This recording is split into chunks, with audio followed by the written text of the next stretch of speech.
So, okay. So here we have the infeed of the machine. From here all the way down to where the end of the grey section is over there.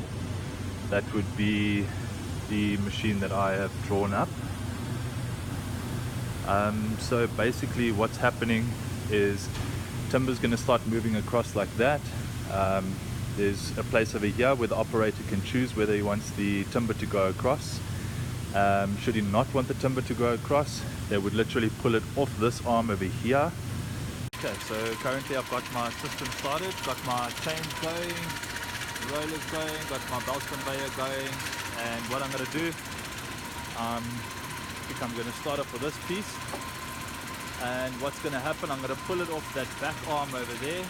So if you have a look, it's going to fall off, and cheers, by you go. The timber that does stay on these two arms, this arm here, that arm there, they would move across. Obviously the operator now has a second point where you can pull the timber off.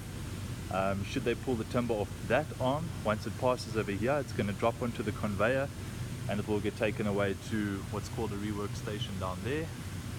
The timber that does manage to pass will pass on to this last section over here.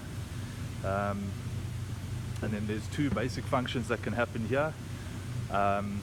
At the moment it's set up that these pneumatics over here, or this finger, is up, so the pneumatic controlling that finger is pushed out, pushing this finger up, and basically once the timber comes it's going to stop over here, and this would allow the operator to perform one of the functions, which is the strapping of the machine.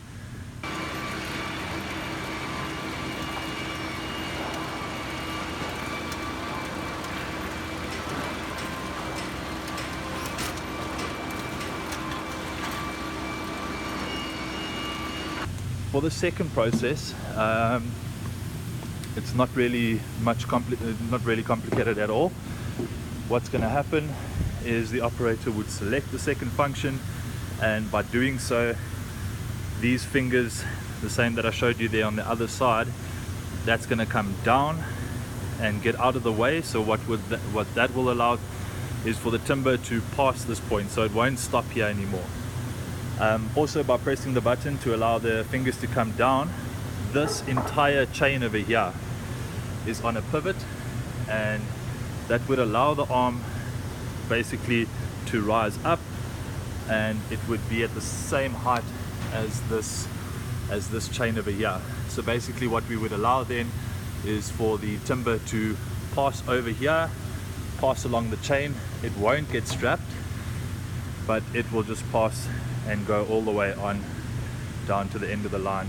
And basically what's happening here is they're forming layers or bundles, and that's a very crooked demonstration of what the layers are meant to look like.